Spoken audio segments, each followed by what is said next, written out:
አላህ ያየኛል ስለሚል ነው የሚጾመው። ለዛ ነው አላህ ፈሰውሙ ሊ ጾም የኔ ነው ይላል። እኔም ፈርቶ ነው ባሪያ የሚጾም እንጂ ያቺ ቤት ውስጥ ምግብ የምታዘጋጀው ውዷ ባለቤት ምግብ ቀምሳ ትፍ የምትለው ማን ያየኛል ብላ ወደ ውስጥስ ብትስበው አችልም እንዴ?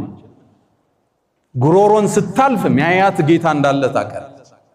ጾም አላህ ያየኛል ካላልክ በስተቀር አንድን ሰውንም ማስገደዳችን።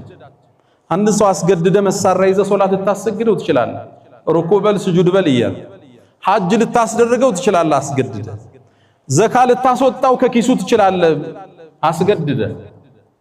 አስገድደ ግን ልታጾመው አትችል። ጾም የምትከለክለው ምግቡን ነው፣ ቀማኸው ተስማምቷል። ዙሁር ደረሰ ልስገድ ይላል። ሶላት ትከለክለው አትከለክለው። ሊሰግድ ሲል ደግሞ ውዱ ይባላል አይደል?